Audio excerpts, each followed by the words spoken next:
Hello friends, मैं सुभाष आप सभी का आपके चैनल पहल द लर्निंग पॉइंट में स्वागत करता हूं। आज मैंने एक वीडियो जो बनाया है वो महिला आंचल उपन्यास से है। मैंने इसके पहले आप लोगों को 3 वीडियो और दिया है महिला आंचल उपन्यास से, जिसमें फर्स्ट में हम लोगों ने उपन्यास और लेखक के बारे में देखा, दूसरे उपन्यास में हम लोगों ने पात्र चरित्र को देखा और थर्ड वीडियो में हमने 50 क्वेश्चन देखा। और उसी वीडियो में मैंने बताया था कि मैं एक नेक्स्ट वीडियो और लाऊंगा जिसमें हम और कुछ क्वेश्चन देखेंगे उपन्यास से रिलेटेड। तो आज वही वीडियो है दोस्तों, जिसमें 30 इम्पोर्टेंट क्वेश्चन हैं जिसे हम आज देखेंगे। तो वीडियो को अच्छे से देखिएगा क्योंकि सारे क्वेश्चन इम्पोर्टेंट हैं। तो चलिए आज का वीडियो स्टार्ट करते हैं। देखिए, महिला आंचल उपन्यास है, फणेश्वर नाथ रेणु जी के द्वारा लिखा गया है। तो पहला क्वेश्चन देख लेते हैं।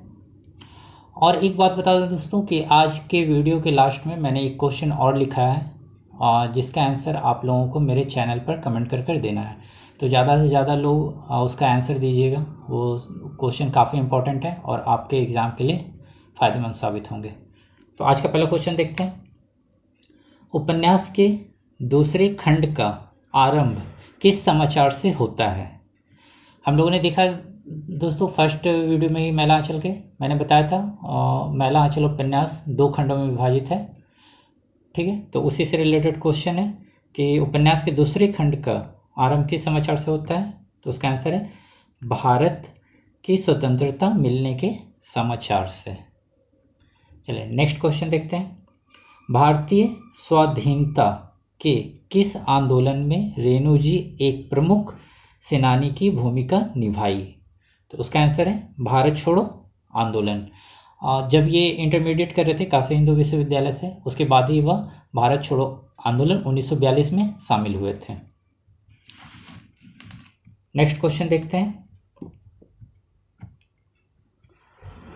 कौन गाछ ऐसा है? गाछ का मतलब पेड़ होता है, ठीक है, गांव में गाछ यूज करते हैं वर्ड को। कौन गाछ ऐसा है जिसमें हवा नहीं लगती और पत्ता नहीं झड़ता? यह कथन किसका है? तो यह है महगू का कथन है। अब महगू कौन है? तो हम लोगों ने पात्र में देखा था, एक फुलिया कैरेक्टर थी महिला में। तो फुलिया जो है वो महगू की बेटी है। ठीक है, चलिए आगे देखते हैं। यह जैसे लाल झंडा है, यह जैसे लाल झंडा है, ठीक है, यह जैसे लाल झंडा है, आपका झंडा है, जनता का झंडा है, आवाम का झंडा है, इनकलाब का झंडा है। यह किसने कहा? तो ये कांग्रेस के कार्यकर्ता थे, गंगा प्रसाद सिंह यादव। ठीक है, याद रखिएगा। चलिए आगे देखते हैं। तंत्रिमा छत्री टोली की औरतों की सरदारिन कौन है? तो इसका आंसर है रमजू दास की स्त्री, रमजू दास की पत्नी। नेक्स्ट, महिला आंचल उपन्यास में कलीमुद्दीनपुर घाट पर चेथरिया पीर किसकी मजार है? इसका आंसर है बावन दास। बावन दास की मृत्यु कैसे हुई थी? मैंने बताया था स्मगलिंग रोकने के समय हुई थी। वो जगह कलीमुद्दीनपुर ही था और वहीं पे इसकी मृत्यु होने के बाद जो दुलार चंद था और उसके जो साथी थे स्मगलिंग कर रहे थे, वो इसकी लाश को, एक नदी है, मैं उससे रिलेटेड एक क्वेश्चन रखा हूँ इस वीडियो में, लास्ट में मैं उसमें नाम बताऊंगा, यहाँ पर सिर्फ नदी बता रहा हूँ। नदी के उस पार फेंक देते हैं जो पाकिस्तान होता है दोस्तों, और पाकिस्तान वाले लोग फिर इस तरफ फेंक देते हैं हिंदुस्तान की तरफ। तो वहीं पर उसकी मज़ार तैयार हो जाती है चेथरिया पीर के नाम से। किसकी मज़ार है? तो बावन दास की है। चलिए आगे देखते हैं। बेतार का खबर या बेतार का तार, दोनों याद रखिएगा। बेतार का खबर महिला आंचल उपन्यास में कौन है? तो उसका नाम है सुमिरत दास। नेक्स्ट है, उपन्यास महिला आंचल में कोठारिन कौन है? महिला आंचल में कोठारिन कौन है? तो वह है लक्ष्मी। लक्ष्मी कौन है आप लोग जान रहे हैं, महिला पात्र में हम लोगों ने देखा था मठ की दासीन है। वीडियो को पूरा देखिएगा, काफ़ी इंपॉर्टेंट क्वेश्चन है और एग्ज़ाम में इस तरह के क्वेश्चन पूछे जा सकते हैं महिला आंचल से। महिला आंचल काफ़ी इम्पोर्टेंट उपन्यास है हिंदी भाषा 2 पेपर के लिए। चलिए तो अच्छे से देखिए। नेक्स्ट है, दिल नाम की कोई चीज़ आदमी के शरीर में है, हमें नहीं मालूम। पता नहीं आदमी लंग्स को दिल कहता है या हार्ट को, जो भी हो, हार्ट, लंग्स या लीवर का प्रेम से कोई संबंध नहीं है। यह कथन मैला आंचल उपन्यास में किसका है? तो यह डॉक्टर प्रशांत बोलते हैं, और ये इसलिए बोल रहे हैं, जब ये कमला से मिलते हैं और उनसे प्यार होता है तो ये अपने दिल की बात को इस तरह से बोल रहे हैं, इन्हें विश्वास नहीं होता है। चलिए नेक्स्ट है, डॉक्टर प्रशांत ने इलाज की दृष्टि से कितने गांव का अध्ययन किया? तो यह 15 गांव थे। 15 गांव डॉक्टर प्रशांत ने इलाज के लिए चुना था और उसका अध्ययन किया था। इंपॉर्टेंट है, यह क्वेश्चन पूछा जा सकता है। चलिए नेक्स्ट देखते हैं, यह भी इंपॉर्टेंट है। नेक्स्ट है, यह भी कथन है, पट्ठे जब तक अखाड़े की मिट्टी देह में पूरी तरह रचे नहीं, औरतों से 5 हाथ दूर रहना। यह किसने किससे कहा? तो देखिए, ये पहलवान गुरु हैं और यह कालीचरण को बोलते हैं। कालीचरण भी पहलवान होता है, कुश्ती लड़ता है, तो कालीचरण को पहलवान गुरु बोलते हैं कि पट्टे जब तक अखाड़े की मिट्टी देह में पूरी तरह रचे नहीं, औरतों से 5 हाथ दूर रहना। चलिए नेक्स्ट देखते हैं, किस उपन्यास का प्रकाशन अपने समय में हिंदी साहित्य में एक घटना माना गया है? तो यह है मैला आंचल उपन्यास। मैला आंचल उपन्यास को एक घटना माना गया। ऐसा इसलिए क्योंकि ये पहला आंचलिक उपन्यास भी है और इस उपन्यास में आज़ादी से संबंधित कहानियाँ और पात्र काफ़ी ज़्यादा हैं और आज़ादी का जिक्र किया गया है, इसलिए ऐसा कहा गया है। चलिए नेक्स्ट देखते हैं, कालीचरण मैला आंचल उपन्यास में है, किस तरह का कैरेक्टर है? कालीचरण का कैरेक्टर किस तरह का है मैला आंचल उपन्यास में, वो क्वेश्चन है। तो इसका आंसर क्या है? दीन दलितों का हित चिंतक और हित साधक। ऐसा इसलिए कहा जा रहा है, जब आप उपन्यास पढ़ेंगे मैं लिंक दे दूंगा। और दोस्तों और एक बात बता देता हूँ, आज जो ये वीडियो आप देख रहे हैं इसका भी PDF लिंक मैं डालूंगा, और जितने भी वीडियो इसके पहले हमने बनाए हैं आप लोगों के लिए, तो मेरी कोशिश है कि मैं हर एक वीडियो में उसका PDF लिंक भी दे दूंगा जल्द से जल्द।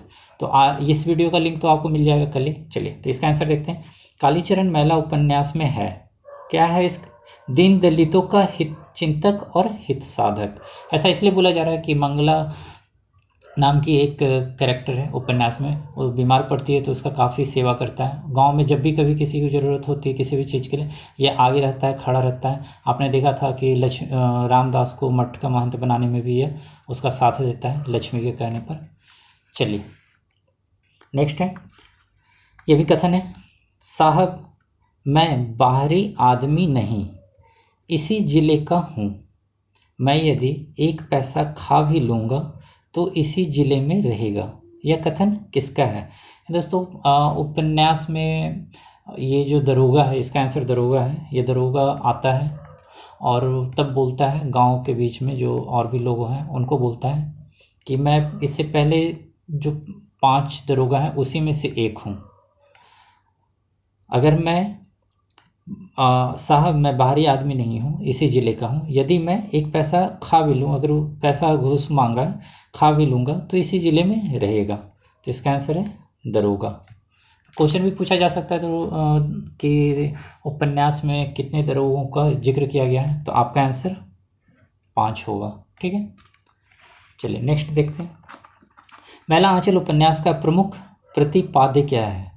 स्वीकार करने योग्य क्या है? ठीक है, क्या बताया गया है इसमें? तो इसका आंसर है कर्मठ नवयुवकों के हृदय में देश प्रेम की भावना जागृत करना। ये देशभक्ति इसमें बताई गई है ज़्यादातर। जब आप उपन्यास पढ़ेंगे तो देखेंगे कि कांग्रेस पार्टी का भी जिक्र किया गया है, सोशलिस्ट पार्टी का भी जिक्र किया गया है, एक काला टोपी पार्टी भी है। और इसमें आप देख रहे हैं जैसे बालदेव हों, बावन दास हों, या और भी सभी पात्र जो किसी न किसी पार्टी से जुड़ते हैं, तो उसमें देश प्रेम से संबंधित बात बताई गई। आपने एक कैरेक्टर देखा था बावन दास, वो देश प्रेम को लेकर के ही अपनी जान गंवा देता है स्मगलिंग रोकने में भारत पाकिस्तान के बीच में। तो इसका आंसर क्या है? कर्मठ नवयुवकों के हृदय में देश प्रेम की भावना जागृत करना। चलिए नेक्स्ट देखते हैं। W.G. मार्टिन की पत्नी, W.G. मार्टिन कौन थे? मेरीगंज जो गांव है उसका नामकरण बसाया था W.G. मार्टिन ने ही, और अपनी पत्नी के नाम पर उसका नाम मेरीगंज रखा था। तो क्वेश्चन है, W.G. मार्टिन की पत्नी मेरीगंज गांव में कितने दिन रह पाई? मेरीगंज गांव आती है मार्टिन की पत्नी, तो वो मात्र 7 दिन रह पाई थी, और 7वें दिन ही उनकी मृत्यु हो गई थी मलेरिया से। तभी W.G. मार्टिन जो है गांव में मलेरिया सेंटर खोलने का प्रयत्न करते हैं, और जब डॉक्टर प्रशांत आते हैं मलेरिया अस्पताल क्लिनिक खुल जाता है उस वक्त। चलिए नेक्स्ट देखते हैं। नेक्स्ट है, विरह की औधी लाकड़ी सपुचे औ घगुआए, दुख से तभी वाच हो जब सकली जरी जाए। यह किस उपन्यास में इंगित है, किस उपन्यास में बोला गया है? तो ये मैला आंचल उपन्यास में बोला गया है। ठीक है, याद रखिएगा, इसे इम्पॉर्टेंट है। चलिए नेक्स्ट देखते हैं। मेरीगंज गांव के लोग किसका साधारण सिद्धांत भी नहीं जानते हैं? तो वह है अर्थशास्त्र का। वो ऐसा इसलिए बोला जा रहा है कि गांव के लोग ज़्यादा पढ़े लिखे नहीं हैं। आप लोगों ने एक क्वेश्चन देखा था कि गांव में पढ़े लिखे लोगों की संख्या कितनी है, तो उसमें 10 उसका आंसर था।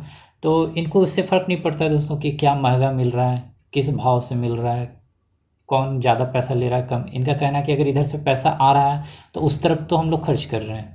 तो वही इसी तरह बोला गया है फिर कि मेरीगंज गांव के लोग किसका साधारण सिद्धांत भी नहीं जानते थे? तो वह अर्थशास्त्र का सिद्धांत नहीं जानते थे। नेक्स्ट है, मैला आंचल उपन्यास में चलित्र कर्माकर का घर कहाँ है? ये कैरेक्टर है दोस्तों, यह चोरी करता है गांव में, जो सेठ लोग हैं चलित्र कर्माकर, और इसका घर कहाँ है? तो वह है सोमापुर में, मेरीगंज के पास में ही है, सोमापुर में। चलिए नेक्स्ट है, भाई, ये भी कथन है, इम्पोर्टेंट है। भाई, आदमी को एक ही रंग में रहना चाहिए। यह 3 रंग का झंडा, थोड़ा सादा, थोड़ा लाल, थोड़ा पीला, यह तो खिचड़ी पार्टी का झंडा है। कांग्रेस तो खिचड़ी पार्टी। यह किसने कहा दोस्तों मैला आंचल उपन्यास में? तो ये वासुदेव कहता है दोस्तों, सोशलिस्ट पार्टी से जुड़ा हुआ रहता है, और कालीचरण भी जुड़े हुए हैं उससे। तो ये कह रहे हैं इस तरह की बात, याद रखिएगा, ये इंपॉर्टेंट क्वेश्चन है। नेक्स्ट है, किसी जवान स्त्री को देखते ही बालदेव को किसकी याद आती है? तो दोस्तों लक्ष्मी की याद आ जाती है उन्हें। और लक्ष्मी कौन है? मठ की दासिन थी, और कोठारिन भी कहा गया है इसे। चलिए नेक्स्ट देखते हैं, राजपार बग्गा, इससे रिलेटेड क्वेश्चन हम लोगों ने देखा था। राजपार बग्गा के नए तहसीलदार कौन बहाल किए गए? और सबसे पहले राजा पारबग्गा के तहसीलदार कौन थे? फर्स्ट विश्वनाथ प्रसाद थे, ठीक है। और उसके बाद उनके हटने के बाद राजपारबग्गा के तहसीलदार कौन बनते हैं? तो वह है बाबू हरगौरी सिंह, बाबू हरगौरी सिंह। और उपन्यास में दोस्तों इनकी मृत्यु भी हो जाती है। आगे क्वेश्चन है उसमें मैं बताऊंगा कैसे होती है। चलिए नेक्स्ट क्वेश्चन देखते हैं, यादव टोली को उपन्यास मैला आंचल में और किस नाम से जाना जाता है? इससे रिलेटेड क्वेश्चन बहुत सारे हम लोगों ने देखा था, जैसे राजपूत टोली को सैनिक टोली बोला गया था, कायस्थ टोली को किस नाम से बोला गया था? आप लोग को आंसर याद है? बताइए। मालिक टोला, ठीक है ना। तो उसी तरह यादव टोली को किस नाम से बुलाते हैं उपन्यास में? तो गुवर टोली, गोबर को गुवर बोला जा रहा है, ठीक है ना, तो गुवर टोली। याद रखिएगा, ये क्वेश्चन इंपॉर्टेंट है इस तरह के। चलिए नेक्स्ट देखते हैं, उपन्यास मैला आंचल में ममता की जिंदगी का एकमात्र विलास क्या है? तो उसका आंसर है चाय। ऐसा इसलिए चाय इसलिए बोला जा रहा है, उपन्यास में बताया गया है कि ममता चाय पीने का बहाना खोजती है, कि कोई बहाना मिल जाए और वो चाय पी ले। और बताया गया है कि एक दिन में ये 10 से 15 कप चाय, 10 से 12-15 कप चाय एक दिन में पी जाती थी। तो इसलिए ये क्वेश्चन है कि उपन्यास मैला आंचल में ममता की जिंदगी का एकमात्र विलास क्या है? तो उसका आंसर है चाय। चलिए नेक्स्ट क्वेश्चन देखते हैं। नेक्स्ट है, मैला आंचल उपन्यास के मेरीगंज गांव में वर्तमान झारखंड के किस जनजाति समुदाय की टोली है? दोस्तों इंपॉर्टेंट है, एक टोली है। ये क्वेश्चन मैंने खुद उपन्यास पढ़ा और उसके बाद मैंने बनाया है और मुझे लग रहा है कि ये इम्पोर्टेंट रहेगा। देख लीजिए, मैला आंचल उपन्यास के मेरीगंज गांव में वर्तमान झारखंड के किस जनजाति समुदाय की टोली है? तो वह है संथाल टोली। हम लोगों ने, आपने अगर गोदान उपन्यास पढ़ा होगा तो उसमें भी संथाल लोगों का जिक्र किया गया है, ठीक है। और यहाँ पर भी मैला आंचल में भी संथाल टोली है।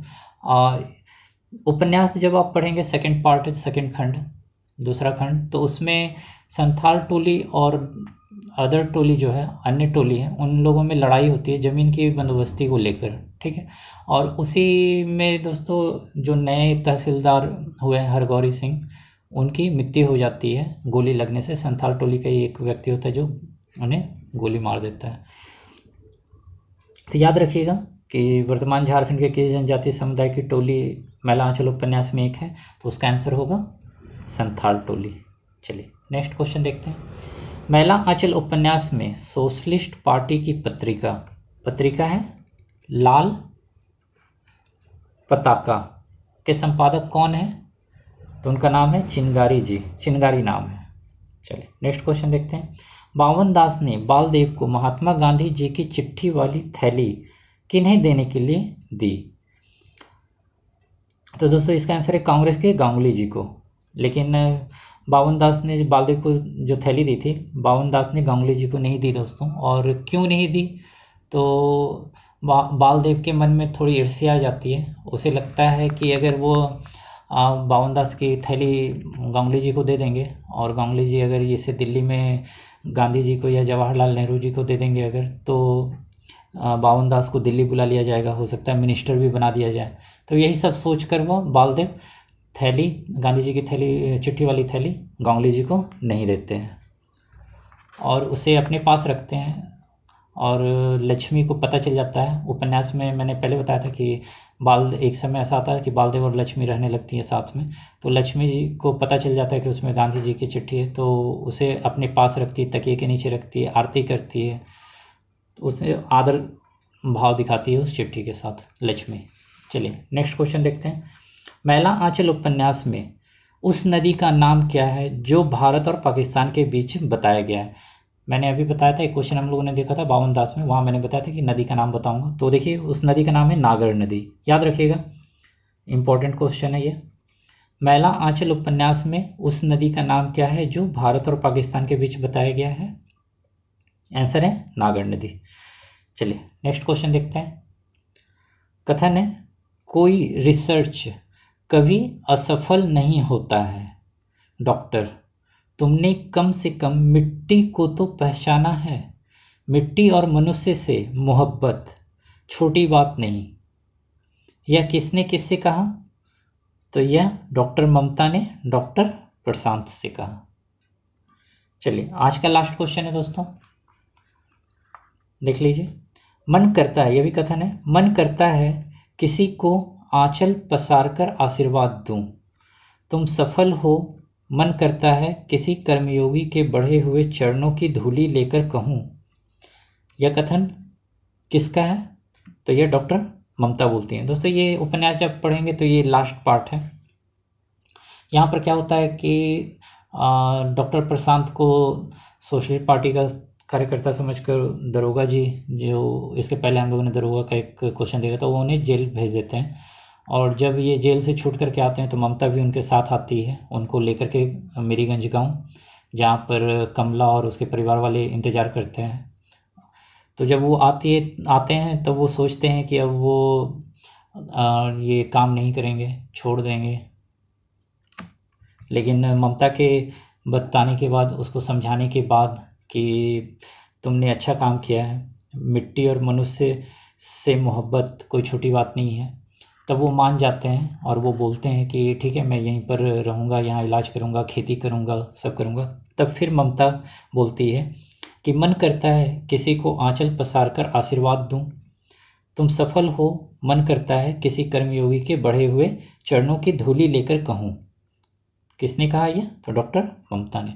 तो दोस्तों ये आज के 30 क्वेश्चन थे, इम्पोर्टेंट हैं। मैंने पहले भी बताया था कि कथन से रिलेटेड बहुत सारे क्वेश्चन इससे बन रहे हैं, क्योंकि उपन्यास में बहुत सारे पात्र हैं, कैरेक्टर बहुत हैं, लगभग 250 से 300 के बीच में है, तो बातें भी बहुत हुई है, तो कथन से रिलेटेड क्वेश्चन भी बहुत बन रहे थे। तो मैंने जो इम्पोर्टेंट है वो आपके सामने अभी रख दिया है, आप लोग इसे अच्छे से देखिएगा।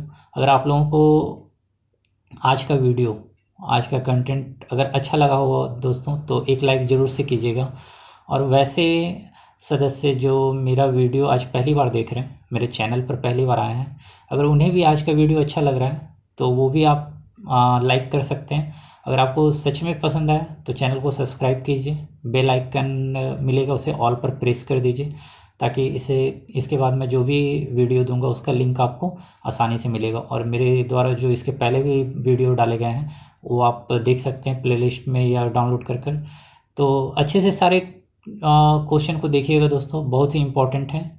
तो चलिए आज का क्वेश्चन देख लेते हैं, जिसका आंसर आप लोगों को मेरे चैनल पर देना है, और ज़्यादा से ज़्यादा लोग इसका आंसर देने की कोशिश कीजिएगा। देखिए क्वेश्चन बहुत ही इंपॉर्टेंट है। क्वेश्चन देख रहे हैं आप। एक बात और क्वेश्चन से रिलेटेड मैं बता दूं दोस्तों कि जितने भी झारखंड के एग्ज़ाम हुए हैं, आप क्वेश्चन अगर आपके पास है तो देखिए या डाउनलोड कर देखिए। जितने भी झारखंड के एग्ज़ाम होते हैं, जनगणना 2011 से रिलेटेड क्वेश्चन पूछा ही जाता है। आप जेपीएससी के क्वेश्चन देख लीजिए, झारखंड एसएससी के क्वेश्चन देख लीजिए, झारखंड दरोगा, किसी के भी, उसमें आप पाएंगे कि जनगणना से रिलेटेड क्वेश्चन पूछे जाते हैं। और जनगणना से रिलेटेड एक वीडियो मैंने बना रखा है पहले ही, उसका लिंक मैं डिस्क्रिप्शन में भी दे दूंगा और आपको आई बटन पर भी मिल जाएगा, तो आप उसे भी एक बार अच्छे से देख लीजिएगा। लेकिन आज का ये क्वेश्चन पहले देख लेते हैं, जिसका आंसर आपको मुझे मेरे चैनल पर देना है। क्वेश्चन है, 2011 की जनगणना के अनुसार न्यूनतम जनसंख्या वाला झारखंड का कौन सा जिला है? इंपॉर्टेंट क्वेश्चन है। 4 ऑप्शन मैंने दिया है, आपको आंसर देना है। पहला ऑप्शन है कोडरमा, सेकंड ऑप्शन है धनबाद, थर्ड ऑप्शन है लोहरदगा, फोर्थ ऑप्शन है लातेहार। तो दोस्तों ये आज का क्वेश्चन था, जिसका आंसर आप मुझे मेरे चैनल पर दीजिएगा। नेक्स्ट वीडियो मैं प्लूटो से रिलेटेड तैयार कर रहा हूँ। मैंने एक वीडियो दिया है प्लूटो से संबंधित, उनके बारे में और उनकी रचना के बारे में, और कुछ ऑब्जेक्टिव क्वेश्चन बन रहे हैं उनसे रिलेटेड, तो वो वीडियो मैं तैयार कर रहा हूँ। कल वो वीडियो रहेगा आप लोगों के लिए। तो दोस्तों आप लोग अपना ख्याल रखिए, कोविड-19 के जितने भी निर्देश हैं उनका पालन कीजिए, सोशल डिस्टेंसिंग का पालन कीजिए दोस्तों। और ऐसा समय बहुत कम ही मिलेगा दोस्तों, और अब आपके पास अभी पूरा का पूरा 24 घंटा आपके पास होता है, आप कहीं नहीं जा सकते, घर में रहते हैं, तो कोशिश कीजिए ज़्यादा से ज़्यादा समय पढ़ाई पर ध्यान दीजिए, तैयारी पर ध्यान दीजिए। तो आज के लिए बस इतना ही दोस्तों, अपना ख्याल रखिए, धन्यवाद।